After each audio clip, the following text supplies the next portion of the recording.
সংখ্যাকে দুইটি স্বাভাবিক সংখ্যার বর্গের সমষ্টি রূপে প্রকাশ। আসসালামু আলাইকুম, হোম একাডেমিতে স্বাগত জানাচ্ছি সবাইকে। আজকে অষ্টম শ্রেণীর গণিতের প্রথম অধ্যায় প্যাটার্নের এই অংশটুকু নিয়ে আমরা আলোচনা করব। এটি আমরা পাঠ্য বইয়ের 5 নম্বর পৃষ্ঠাতে পাব। তো কথা হচ্ছে যে দুইটি স্বাভাবিক সংখ্যার বর্গের সমষ্টি রূপে আমাদের প্রকাশ করতে হবে। এখানে প্রশ্ন সেটা হচ্ছে যে স্বাভাবিক সংখ্যাটা আসলে কি, আর একটা হচ্ছে যে বর্গের সমষ্টি কি। স্বাভাবিক সংখ্যা হচ্ছে যে ধনাত্মক অখণ্ড সংখ্যা, ওকে, ধনাত্মক অখণ্ড সংখ্যা, যেটা কি শূন্য হতে বড়, এটা হচ্ছে আমাদের স্বাভাবিক সংখ্যা। ইংরেজিতে যেটাকে আমরা বলি ন্যাচারাল নাম্বার এবং প্রকাশ করি n দ্বারা। এরপরের কথাটা হচ্ছে যে বর্গের সমষ্টি রূপে প্রকাশ। বর্গের সমষ্টি কি? a যদি একটা সংখ্যা হয় এর বর্গ হচ্ছে a স্কোয়ার, b যদি একটা সংখ্যা হয় সেটার বর্গ হচ্ছে b স্কোয়ার। সমষ্টি মানে কি? সমষ্টি মানে হচ্ছে যোগ। অর্থাৎ আমাদেরকে সংখ্যাকে দুটি বর্গের সমষ্টি মানে হচ্ছে a square plus b square আকৃতিতে প্রকাশ করতে হবে। এখানে উদাহরণ দেওয়া আছে, যেমন 2 কি করছে 1 স্কোয়ার প্লাস 1 স্কোয়ার। একটি স্বাভাবিক সংখ্যা, তার মানে কি 1কে স্কোয়ার করলে 1 হয়, আবার 1কে স্কোয়ার করলে 1 হয়, দুটাকে যোগ করলে কি হবে? 2 হবে। 5-এর ক্ষেত্রে কি করছে 1 স্কোয়ার প্লাস 2 স্কোয়ার, তার মানে কি 1কে স্কোয়ার করলে 1 আর 2কে স্কোয়ার করলে 4, আলটিমেটলি আমরা কত পাইলাম? 5। তো এরকম বেশ কিছু উদাহরণ দেওয়া আছে, যেমন 8, 10, 13। এখন এখানে কিছু কথা আছে, সেটা হচ্ছে যে এভাবে 1 থেকে 100 এর মধ্যে 35টি সংখ্যাকে দুইটি স্বাভাবিক সংখ্যার বর্গের যোগফল হিসাবে প্রকাশ করা যায়। আবার কিছু স্বাভাবিক সংখ্যাকে 2 বা ততোধিক উপায়ে দুইটি স্বাভাবিক সংখ্যার বর্গের সমষ্টিতে প্রকাশ করা যায়। যেমন এখানে একটা সুন্দর উদাহরণ দিছে, সেটা হচ্ছে 50। 50কে কি করছে? একটা হচ্ছে 1 স্কোয়ার প্লাস 7 স্কোয়ার, মানে কি 1 স্কোয়ার মানে হচ্ছে 1, 7 স্কোয়ার মানে হচ্ছে 49, দুইটাকে যোগ করলে কত পাবো? 50। তদ্রূপ আরেকটা উদাহরণ দিচ্ছি কি, যে 5 স্কোয়ার যোগ 5 স্কোয়ার। 5 স্কোয়ার মানে 25 যোগ 5 স্কোয়ার মানে 25, এবং এটার মান হয়েছে কত? 50। এরপর আরেকটা উদাহরণ দিচ্ছে 65। 65-রও একই অবস্থা, 1 স্কোয়ার প্লাস 8 স্কোয়ার। 1 স্কোয়ার মানে 1, 8 স্কোয়ার মানে 64, মানে 64, দুটা যোগ করলে 65 হয়। আবার এখানে বলছে কি 4 স্কোয়ার, 4 স্কোয়ার মানে কত? 16, 7 স্কোয়ার মানে কত? 49, এই দুইটা যোগ করলেও কিন্তু আমরা কত পাবো? 65 পাবো।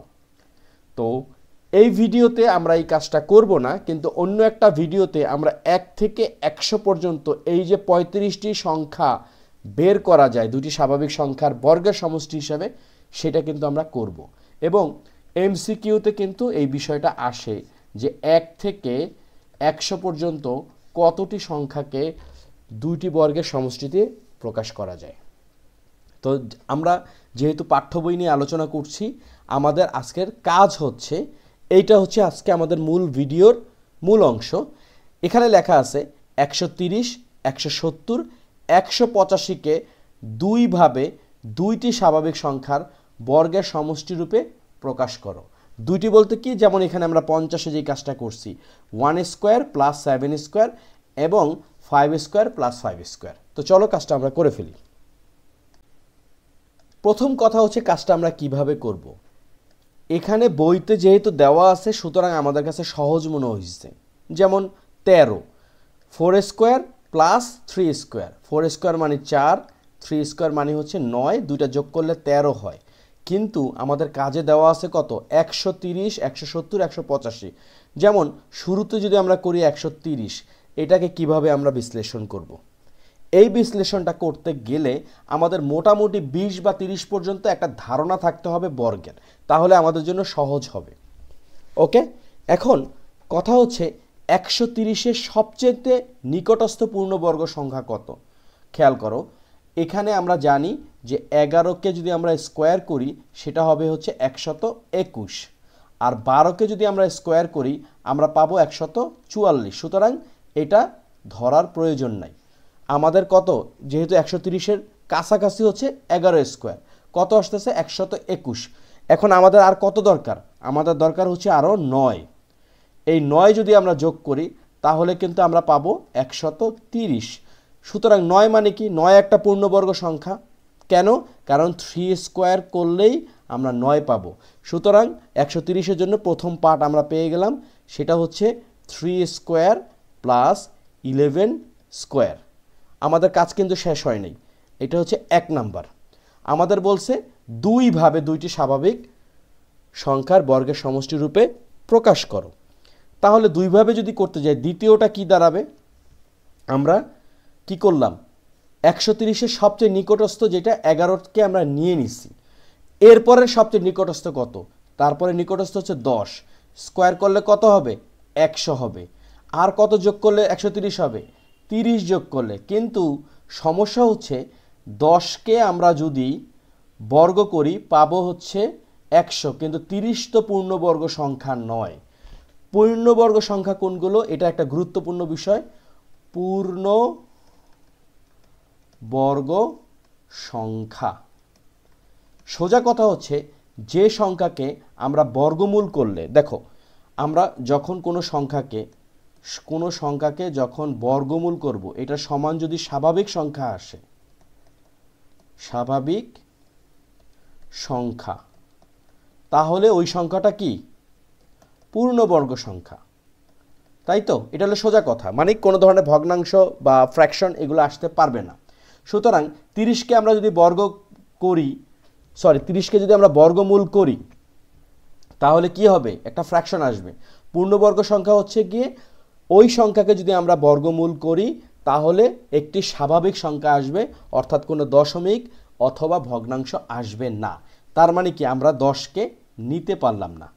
আমরা যদি 9কে স্কোয়ার করি কত আসবে? 81। এখন 130 থেকে যদি আমরা 81কে বাদ দেই কত পাবো? এখানে 10-এর থেকে 1 বাদ দিলে হচ্ছে 9, হাতে 1, 9 আছে, 13 আছে, কত হলে 9 হবে? এখানে হলে 4। লক্ষ্য করো, এই যে 49 আসছে, 49 কিন্তু 7-এর কি? বর্গের ফল। এর মানে আমরা যদি এখানে 7 স্কোয়ার দিই এখানে পাবো হচ্ছে 49। উত্তরটা কত? 0, 8 4 12 আর 1 13। 130 কিন্তু আমাদের হয়ে গেছে। সুতরাং আমাদের বলছে দুটি স্বাভাবিক সংখ্যার বর্গের সমষ্টি প্রকাশ করতে। দ্বিতীয়টা হচ্ছে কত? 7 স্কোয়ার প্লাস 9 স্কোয়ার। খুব সহজে কিন্তু আমরা 130-এর মানটা বের করে ফেললাম। আমরা ধাপে ধাপে যদি কাজ করি এই ধরনের অঙ্ক আমরা সহজেই করতে পারবো, এবং যত প্র্যাকটিস করব আমাদের কাজটা তো সহজ হবে। এখন আমরা 170-এরটা বের করব। 170 1 নাম্বার। কিন্তু তার আগে আমরা কাজ করব। কি কাজ? 170-এর সবচেয়ে নিকটস্থ পূর্ণবর্গ সংখ্যা কত? খেয়াল করো, 170-এর সবচেয়ে নিকটস্থ পূর্ণবর্গ সংখ্যা হচ্ছে 169। কারণ এই 169কে যদি আমরা বর্গমূল করি তাহলে পাবো 13। মানে কি? 13কে স্কোয়ার করলে আমরা পাবো 169। আমাদের কত দরকার? আর 1 দরকার। 1 মানে কি? 1-এর বর্গ। এটা কিন্তু 13। একটু সুন্দর করে লিখি, এটা হচ্ছে 13। 13কে বর্গ করলে 169, 1কে বর্গ করলে 1। তার মানে দুটো যোগ করলে কত হবে? 170। প্রথমটা কিন্তু আমরা পেয়ে গেলাম, সেটা কি? 1 স্কোয়ার প্লাস 13 স্কোয়ার। খুব সহজে আমরা কাজটা করে ফেললাম। এরপরে হচ্ছে আমরা 2 নাম্বারটা। 13 তো পাইলাম, এর সবচেয়ে কাছের আর কি আছে? যেমন 12। 12কে যদি আমরা বর্গ করি পাবো হচ্ছে 144। এখন 144 থেকে 170 কত লাগবে আরো? যদি আমরা দুটি বর্গের সমষ্টি বের করতে চাই, 12কে স্কোয়ার করলে 144, তার মানে কি 170-এর থেকে যদি আমরা 144 বাদ দিই আমরা চাইলে ক্যালকুলেটরের সহায়তা নিতে পারবো। 170 বিয়োগ হচ্ছে 144, কত আসতেছে? 26। 26 আসলে 170 হয়, কিন্তু 26 পূর্ণ বর্গ সংখ্যা নয়। তাহলে আমরা 12ও নিতে পারবো না, এই 26ও নিতে পারবোই না। তাহলে আরও কাছে কি আছে? 11 নিয়ে দেখি। 11কে যদি আমরা স্কোয়ার করি পাবো হচ্ছে 121। আর কত লাগে? আমরা যদি 170 থেকে 121 বাদ দেই কত পাবো? 49। দেখো আমাদের কিন্তু মিলে গেল 49। 121 আর 49 যদি আমরা যোগ দেই আমরা পাবো হচ্ছে 170। এই 49 হচ্ছে 49কে বর্গমূল করলে পাবো আমরা 7, আবার 7কে বর্গ করলে পাবো 49। তার মানে আমাদের কাঙ্ক্ষিত উত্তরটা কত? এখানে 7 স্কোয়ার প্লাস 11 স্কোয়ার। দেখো দুইটা কিন্তু হয়ে গেল। এরপরে কি আছে আমাদের? 185। 185 এক নাম্বার। 185 সবচেয়ে নিকটস্থ পূর্ণবর্গ সংখ্যা কত? 185 সবচেয়ে নিকটস্থ পূর্ণবর্গ সংখ্যা হচ্ছে 169। এটা কিসের ফল? 13 স্কোয়ারের ফল। এখন এই 169 থেকে 85 পর্যন্ত যেতে আরও কত লাগবে? আমাদের 16 লাগবে, তাই তো? যদি 16 যোগ করি আমরা, যদি 16 যোগ করি তাহলে কত আসবে? এখানে 185 হবে। আর 16টা কি? 4-এর বর্গ। তার মানে কি? আমরা 185কে লিখতে পারি 13 স্কোয়ার যোগ 4 স্কোয়ার। প্রথমটা হয়ে গেল। এবার দ্বিতীয়টা করতে গেলে আমাদের যে কাজটা করতে হবে, দেখো 13 তো নিলাম, তার মানে পরেরটা যদি নেই 12কে স্কোয়ার করলে 144। আরও কত লাগবে? 41 লাগবে। কিন্তু সমস্যা হচ্ছে 41 পূর্ণবর্গ সংখ্যা না। তার মানে কি? এই 12 আমরা নিতে পারবো না। তার কাছে কি আছে? 11। 11কে স্কোয়ার করলে 121। কত লাগবে আরও? আমরা যদি 185 থেকে 121 বাদ দেই আমরা পাবো হচ্ছে 64। এই হলো 64। 64 কিসের ফল? 8 স্কোয়ারের ফল। ওকে, তার মানে কি? এখানে আমরা 185 পেয়ে গেলাম এবং আমরা কাঙ্ক্ষিত উত্তরও পেয়ে গেলাম। সেটা কি হবে? 11, আমরা ছোট থেকে বড় করি বা এটাও লিখতে পারি 11 স্কোয়ার যোগ 8 স্কোয়ার। তাহলে দেখো আমরা তিনটা পার্টে যে অঙ্কটা করলাম, 130কে আমরা দুইভাবে লিখতে পারি, 3 স্কোয়ার প্লাস 11 স্কোয়ার, অথবা 7 স্কোয়ার প্লাস 9 স্কোয়ার। 170কে আমরা লিখতে পারি 1 স্কোয়ার প্লাস 13 স্কোয়ার, অথবা আমরা লিখতে পারি 7 স্কোয়ার যোগ 11 স্কোয়ার। 185কে লিখতে পারি কি 13 স্কোয়ার যোগ 4 স্কোয়ার আর 11 স্কোয়ার যোগ 8 স্কোয়ার। তো কাজের প্রথম পার্টটা আমাদের কমপ্লিট। এখন আরও বড় একটা কাজ, সেটা কি? সেটা হচ্ছে 385কে তিনটি ভিন্ন উপায়ে দুইটি স্বাভাবিক সংখ্যার বর্গের সমষ্টি রূপে প্রকাশ করো। অর্থাৎ 385কে আমাদের তিনটা উপায়ে প্রকাশ করতে বলছে। তো চলো কাজটা করে ফেলি। 385 1 2 3। প্রথম কথা হচ্ছে 385 সবচেয়ে নিকটস্থ পূর্ণবর্গ সংখ্যা কত? এই জন্য বলছিলাম আমাদের চারটা একটু মনে রাখতে হবে। 385 বলতে হচ্ছে আমাদের 19-এর স্কোয়ার হচ্ছে কত? সরি, এখানে 325। 385 তো না, এটা হলো 325। 325-এর সবচেয়ে নিকটস্থ পূর্ণবর্গ সংখ্যা হচ্ছে এই যে 18 স্কোয়ার, সেটা হলো 324।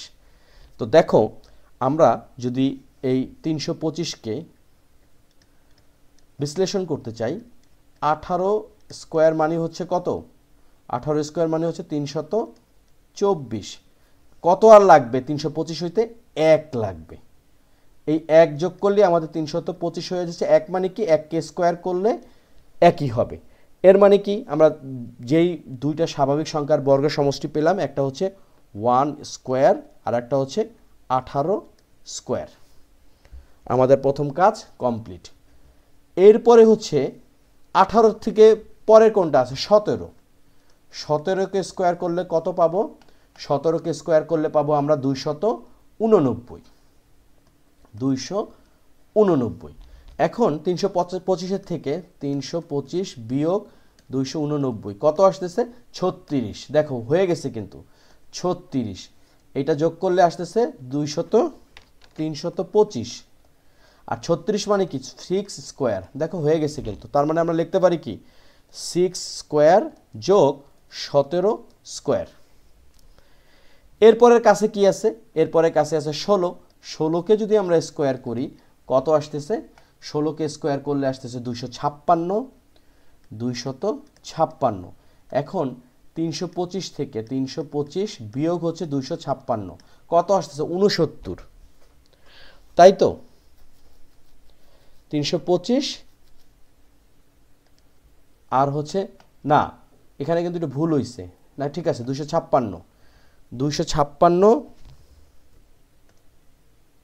না ঠিকই আছে 69 আসতেছে আমাদের 325 করতে লাগবে কত 69 কিন্তু সমস্যা হচ্ছে এই 69 পূর্ণবর্গ সংখ্যা না পূর্ণবর্গ সংখ্যা নয় তাহলে আমরা 16 নিতে পারছি না আমরা নিতে পারি কি পরেরটার দিকে হিসাব করি 15কে যদি স্কোয়ার করি 15 স্কোয়ার করলে 225 এখন লক্ষ্য করো এটা সহজ বিষয় 225 আর এদিকে আছে 325 মানে আমাদের লাগবে আরো 100 তাই না এই 225 আর 100 যোগ করলে 325 আসতেছে 100 কে যদি বর্গমূল করি পাবো হচ্ছে 10 স্কোয়ার তাই না 10 স্কোয়ার মানে হচ্ছে 100 সুতরাং আমাদের অঙ্কটা কিন্তু হয়ে গেছে সেটা কি 10 স্কোয়ার যোগ হচ্ছে কি 15 স্কোয়ার সহজেই কিন্তু আমরা তিন ভাবে কিন্তু তিনটি উপায়ে দুটি স্বাভাবিক সংখ্যার বর্গের সমষ্টি রূপে প্রকাশ করলাম কার 325 তো এই ভিডিওটা খুবই গুরুত্বপূর্ণ কারণ বিভিন্ন সময় পরীক্ষাতে কিন্তু আসে যে দুটি স্বাভাবিক সংখ্যার বর্গের সমষ্টি রূপে প্রকাশ করো সেটা যে কোনো ক্ষেত্রে যে কোনো জিনিসেরই আসতে পারে 100 হতে পারে 122 হতে পারে যেমন 122কে যদি আমরা করতে চাই কি হবে 11 স্কোয়ার মানে হচ্ছে 121 1 স্কোয়ার মানে কত 1 দুইটা যোগ করলে 122 তো এরকম বিভিন্ন জিনিস কিন্তু আসতে পারে আমাদের কি করতে হবে নিকটস্থ পূর্ণবর্গ সংখ্যাটা কত এটা একটু বুদ্ধি খাটিয়ে যদি আমরা বের করতে পারি পুরো অঙ্কটাই কিন্তু সহজে করে ফেলতে পারবো ওকে নেক্সট ভিডিওতে আমরা চেষ্টা করব 1 থেকে 100 পর্যন্ত যে 35টি সংখ্যাকে দুটি স্বাভাবিক সংখ্যার বর্গের সমষ্টিতে প্রকাশ করা যায় সেটা আমরা বের করব তো আজকের ভিডিওটা এই পর্যন্ত সবাই ভালো থাকো সুস্থ থাকো এবং ভিডিওটা যদি তোমাদের ভালো লাগে প্লিজ বন্ধুদের সাথে শেয়ার করবে কারণ অনেকেই আছে শিক্ষক নেওয়ার মতন সক্ষমতা নাই কিন্তু পড়ার অনেক আগ্রহ আছে তো আমার ভিডিওগুলো হচ্ছে ওই সমস্ত স্টুডেন্টদের জন্য এবং সকল স্টুডেন্টদের জন্য যাতে তোমাদের পড়াশোনাটা একটু ত্বরান্বিত হয় তো ভালো থাকো সুস্থ থাকো আল্লাহ হাফেজ